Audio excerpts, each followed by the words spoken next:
Escuela de Frankfurt y teoría crítica sobre la industria cultural. La Escuela de Frankfurt estaba formada por intelectuales europeos de izquierda, quienes creían en una teoría crítica, y sus principales autores eran Hegel, Marx, Weber y Freud. Su ideología era una crítica inmanente del modo socialmente necesario de producción de formas de razón, de percepción y sensibilidad en el capitalismo tardío y en su forma social, que es la sociedad administrada. Walter Benjamin y el fin de la obra en la obra de arte. Walter nos plantea una tesis principal donde dice que el creciente proceso de avance de la técnica aplicado sobre las obras de arte lleva a una caída del aura que las caracterizaba, planteando a esta como el aquí y el ahora. Él habla de la reproducción, que se encarga de multiplicar las obras de arte y borrar las huellas del original, dejando de lado la autenticidad, que es el contenido de verdad que porta todo tipo de arte transmitible desde su duración material hasta su documentación histórica. La industria cultural y la ideología del iluminismo, con los autores Adorno y Horkheimer. Ellos plantean que la humanidad busca exteriorizar la razón, pero siempre teniendo en cuenta que la posibilidad de libertad en la sociedad debe buscarse dentro del pensamiento ilustrado, planteando que el arte aparece en el capitalismo actual como parte de la industria, así creando la estandarización y la producción en serie, que ha sacrificado aquello por lo cual la lógica de la obra se diferenciaba de la lógica del sistema social. La industria cultural funciona como telón de fondo y sustento de la ideología ilustrada para asegurar el dominio y la explotación que lleva al progreso y la racionalización hacia la barbarie. Por lo tanto, la industria cultural remite a una obediencia a la jerarquía social, donde la manipulación de los individuos y las necesidades que impone la industria cultural son producidos por la misma lógica de la lógica capital. El público pasa a ser mero consumidor y la lógica del ocio pasa a ser un sustento y garante de la misma. Entonces, la industria cultural refleja la misma lógica de la explotación. Entonces nos encontramos con la cultura industrializada, que es paradójica e implica una unión entre la industria cultural y la publicidad, donde la ganancia del capitalista proviene de la publicidad de otros productos de la industria en los medios de reproducción, y el individuo se convierte en un eterno consumidor que debe conformarse con lo que se le ofrece, y en esta operación radica el engaño.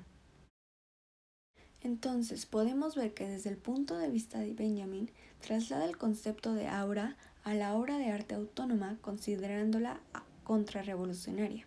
A diferencia, Adorno y Horkheimer plantean que el individuo es un ser alienado, subsumido en las tramas de la industria cultural, que contribuye a un público estereotipado, repetitivo, incapacitado para la concentración y la mirada activa, donde dice que si el individuo subsumido en la ideología no puede ser un sujeto activo y así transformador, la tarea de los filósofos es entonces desmitificar la sociedad burguesa hacia el extremo para pensar en un cambio que parecía lejano.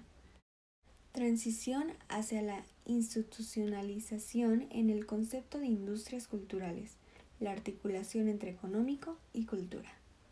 Podemos ver cómo la cultura se transforma en un medio para el desarrollo, donde el concepto de industria cultural deja de utilizarse en un sentido englobante para toda la producción cultural e ideológica del capitalismo tardío, para pensar las lógicas propias de cada sector cultural y a la vez económico. A continuación, daremos como ejemplo el trabajo del pintor Van Gogh. Un ejemplo de diversos elementos de la industria cultural, sociedad de consumo y la obra de arte como producto es el caso de las obras de Van Gogh. La razón de este ejemplo es que empezó siendo una pintura de alto valor debido a su aura, al ser una obra que no podría copiarse. Esto cambió cuando la obra se convirtió en un producto, algo fácil de recrear digitalmente, comenzando a reproducirse hasta el punto de hacerlo sumamente accesible, pasando a las manos de una sociedad de consumo, encontrando a Van Gogh en todas partes. Esto trascendió hasta el punto de exposiciones virtuales y películas sobre el autor, convirtiendo al pintor mismo como una marca con múltiples productos decorativos. Como mencioné antes, tal es el ejemplo de la película que crearon Loving Vincent, de sus últimas horas de vida, donde más de 100 artistas de diferentes países participaron en el ambicioso largometraje, donde toda la película consistía en escenas hechas de cuadros pintados, donde al juntar diversas pinturas formaban las escenas. Las personas, al verla, no apreciaban todo lo que costó hacerla, olvidando el verdadero significado y dejando de admirar el arte, quedándose solo con la idea de una historia más. Otro ejemplo es el caso de esta generación que quiso traer de nuevo la moda de antes, o como llaman, el estilo vintage, donde siguen tendencias sin saber el significado. Podemos ver cómo muchos jóvenes usan playeras holgadas con estampados y en muchos casos pinturas de artistas reconocidos como La Noche Estrellada de Van Gogh, también usándola en fondos celulares, pósters y más, sin incluso saber quién es el pintor. Solo siguen modas y convirtiéndose en consumidoras. Con esto podemos ver cómo el concepto de industria cultural de Adorno, Horkheimer y Benjamin ha servido de punto de partida para la reconfiguración de la cultura y su instrumentación por parte de los estados nacionales y los sectores comerciales ligados, creando así un engaño de masas, o más bien un autoengaño masificante.